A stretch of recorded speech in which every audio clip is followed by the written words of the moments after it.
बिस्मिल्लाहिर्रहमानिर्रहीम। मलफूजात हजरत मसीह मऊद 4 नवंबर 1905। लेक्चर लुधियाना। हजरत अक्दस ने फरमाया, गौरतलब बात तो इस मकाम पर यह थी कि आया आने वाला अपने साथ निशानात रखता है या नहीं। अगर वो इन निशानात को पाते तो इनकार के लिए जुर्रत न करते, मगर उन्होंने निशानात और ताइदाद की तो परवाह न की और दावा सुनते ही कह दिया अंत काफिरुन। ये कायदे की बात है कि अम्बिया अलैहिस्सलाम और खुदा ताला के मामूरीन की शनाख्त का जरिया उनके मोजज़ात और निशानात होते हैं। बिल्कुल सही कह रहे हैं मिर्ज़ा साहब कि अम्बिया की शनाख्त उनके मोजज़ात और निशानात होते हैं। जैसा कि गवर्नमेंट की तरफ से कोई शख्स अगर हाकिम मुकर्रर किया जावे तो उसको निशान दिया जाता है, इसी तरह पर खुदा ताला के मामूरीन की शनाख्त के लिए भी निशानात होते हैं। Agree agree agree. और मैं दावा से कहता हूँ कि खुदा ताला ने मेरी ताईद में न एक न दो न 200 बल्कि लाखों निशानात जाहिर किए। वो किधर हैं? वो लाखों निशानात किधर हैं जो आपकी ताईद में जाहिर हुए हैं? और वो निशानात ऐसे नहीं हैं कि कोई उन्हें जानता नहीं, बल्कि लाखों उनके गवाह हैं। और मैं कह सकता हूँ कि जलसे में भी सदहा उनके गवाह मौजूद होंगे।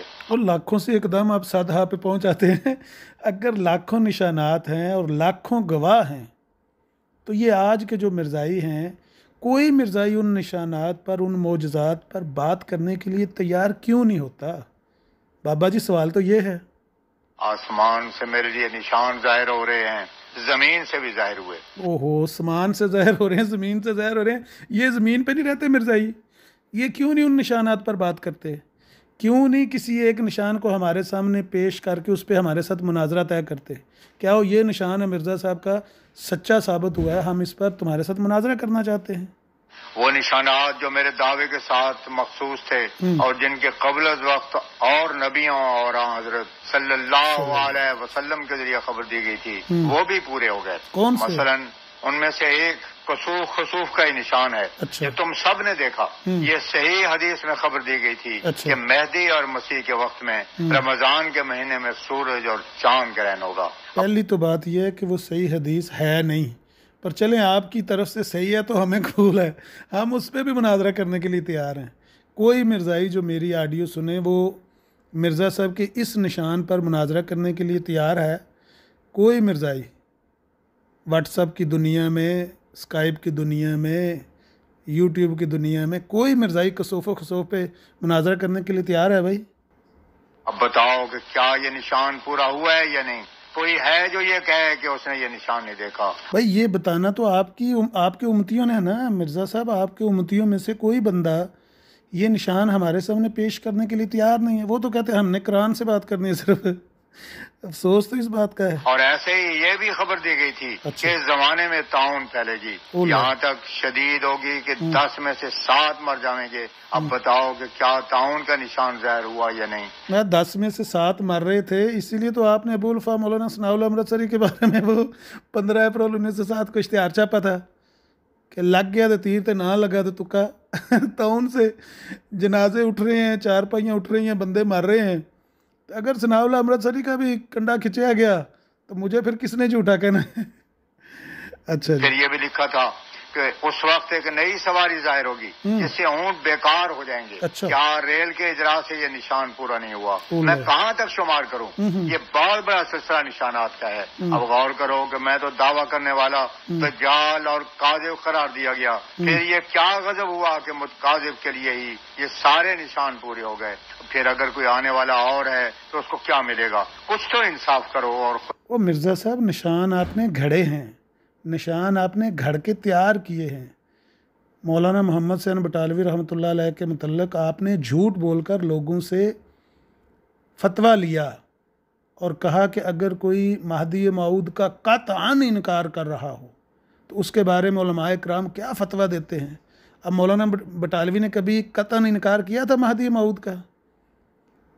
वो तो इस इल्ज़ाम को जुटलाते रहे और आपने ये झूठ बोलकर फतवा लिया। फतवा लेकर इसको अपना निशान बनाया क्योंकि आपने पेशगोई की हुई थी 13 महीनों में ज़िल्लत की मार वारद होगी, तुम्हें याद हो कि ना याद हो। इस तरह करके आपने अपने निशान तैयार किए हैं। मोहम्मदी बेगम से निकाह का आपने निशान पेश करना था। वो सारी ज़िंदगी सुल्तान बेग के निकाह में बच्चे जनती रही है, अल्लाह उसकी मगफरत करे। तो आपने उसको भी अपना निशान बनाया हुआ है। भाई वो उसके रिश्तेदार मरज़ई हो गए हैं तो चलो जी कम हो गया। सुल्तान बेग के बारे में आपने निशान पेश करना था, उसको गोली भी लगी वो नहीं मरा, आपने कहा था ये 3 सालों में मरेगा। वो कौन से निशान हैं जो आपकी तईद में ज़ाहिर हुए हैं? अब्दुल्ला अतम के बारे में आपने निशान पेश किया लोगों को, ये मर जाएगा 15 महीनों में। वो आपके ख़िलाफ़ जुलूस निकाल रहा था 15 महीनों बाद ऊँट पर चढ़ के। वो मुस्लिम मौत का आपने निशान पेश करना था, क्या बना उस निशान का? हिंदुओं को आपने कहा था मैं निशान पेश करूँगा, पहले बच्ची हो गई, उन्होंने तमस्कर उड़ाया, बाद में लड़का हुआ, आपने बड़े ढोल बाजे पीटे के लो जी लड़का हो गया, मैंने निशान पेश करना है, ये है वो निशान, ये है वो निशान। वो 16 महीने बाद मर गया।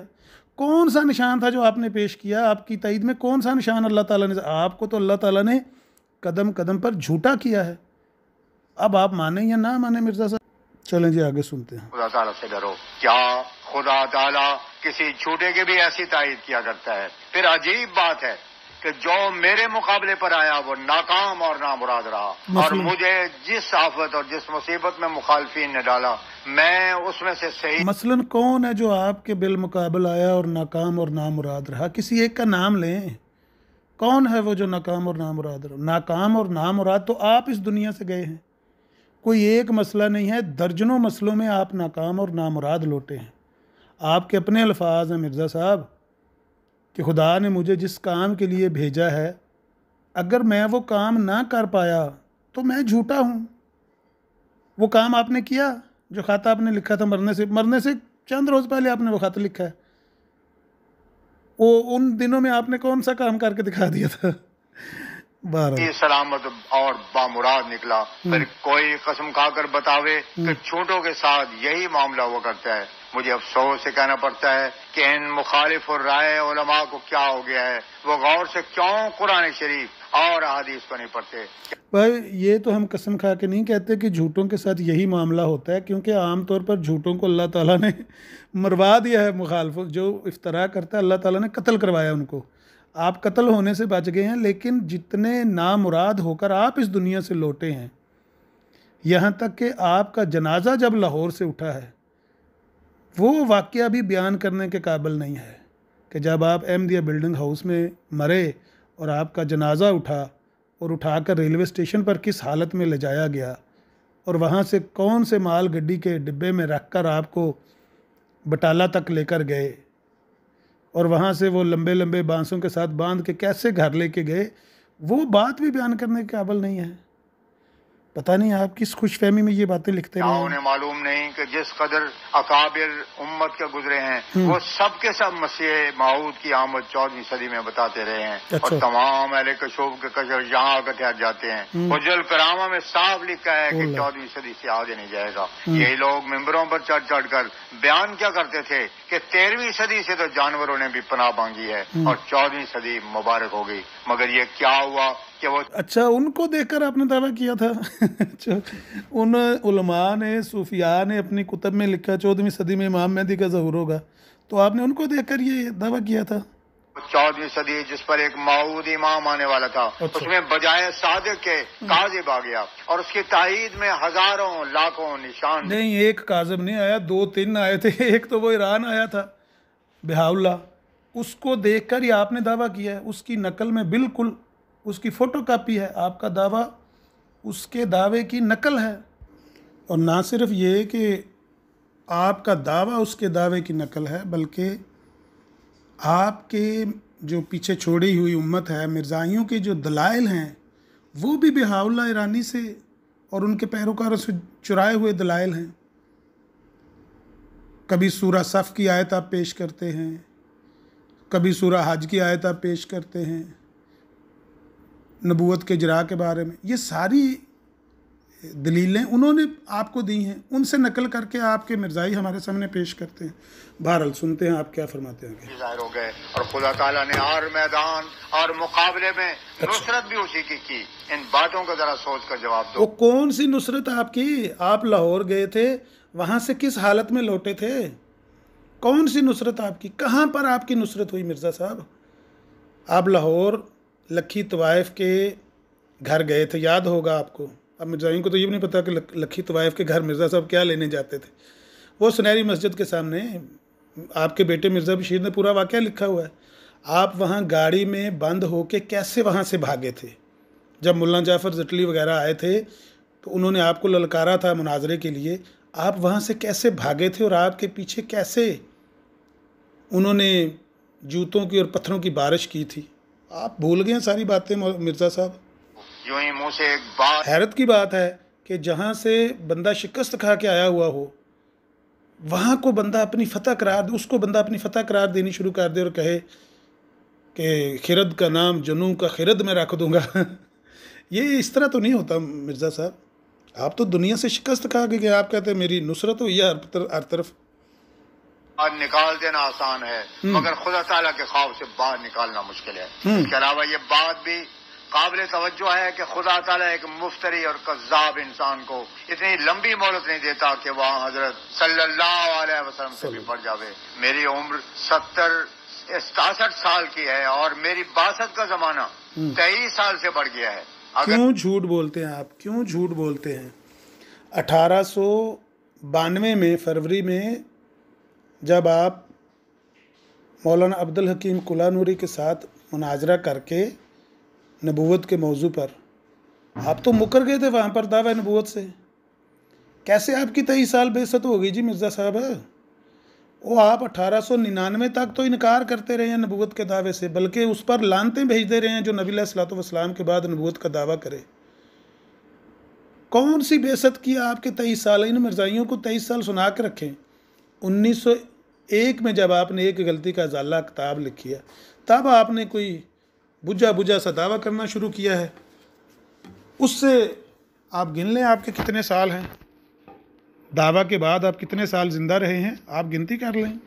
लंबा ना होने, अल्लाह ताला इस मामले में इतना लंबा ना होने देता। बाज़ लोग ये भी कहते हैं कि तुम्हारे आने से क्या फायदा हुआ है। याद रखो कि मेरे आने की दो गर्जें हैं। एक ये कि जो गलबा इस वक्त इस्लाम पर दूसरे मज़ाहिब का हुआ है, गोया वो इस्लाम को खाते जाते हैं और इस्लाम नहायत कमज़ोर और यतीम बच्चे की तरह हो गया है। बस इस वक्त खुदा ताला ने मुझे भेजा है तब मैं अदियान बातिला के हमलों से इस्लाम को बचाऊं और इस्लाम के पुरजोर दलाइल और सदाकतों के सबूत पेश करूं, और वो सबूत अलावा इल्मी दलाइल के अनवार और बरक़ात समावी हैं जो कहाँ पेश किया आपने मिर्ज़ा साहब? ये सबूत आपने गैर मुस्लिमों के सामने कहाँ पेश किए? आपने तो गैर मुस्लिमों को इस्लाम पर हंसाया है। लेखरम पेशावर से चल के आपके गांव कादियान आ गया, 27 रोज़ तक वो यहाँ रहा। वो रोज़ पिछले पैर आपका दरवाज़ा खटखटाता था और वो आपको कहता था जी निशान पेश करें जी मुल्हिम साहब अपना निशान पेश करें। कोई किया आपने उसको निशान पेश किया? कोई दलील से उसको गिरा लिया? अब्दुल्ला आतम के साथ आपने मुनाजरा किया था, 15 दिन मुनाजरा करते रहे, क्या नतीजा लेके आए थे? आप कंबल को छोड़ रहे थे, कंबल आपको नहीं छोड़ रहा था। कौन सा आपने इस्लाम को ऊपर कर दिया है और गैर मुस्लिमों को नीचे गिरा दिया अपने दलाइल से और अपने निशानात से? हमेशा से इस्लाम के ताईद में जाहिर होते रहे हैं। इस वक्त अगर तुम पादरियों की रिपोर्ट में पढ़ो तो मालूम हो जाएगा कि वो इस्लाम के मुखालफत के लिए क्या सामान कर रहे हैं। अच्छा। और उनका एक एक पर्चा कितनी तादाद में शाया होता है। ऐसी हालत में जरूरी था कि इस्लाम का बोलबाला किया जाता। बस इस गरज के लिए मुझे खुदा ताला ने भेजा है और मैं यकीनन कहता हूँ कि इस्लाम का गलबा होकर रहेगा और उसके आसार जाहिर हो चुके हैं। ओ भाई, कौन सा इस्लाम का गलबा आपने करके दिखाया और कहाँ करके दिखाया? पहले से ज़्यादा तादाद हो गई ईसाइयों की हिंदुस्तान में। मुसलमान मुर्तद हो कर ईसाई और हिंदू होते रहे। आपने कौन सा गुल खिलाया? जब आप अब्दुल्ला आतम के साथ मुनाजरा करके आए थे, आपका साला ईसाई हो गया आपका मुनाजरा देख के। ये दुरुस्त है बात? कौन सा इस्लाम का गलबा आपने करके दिखाया है?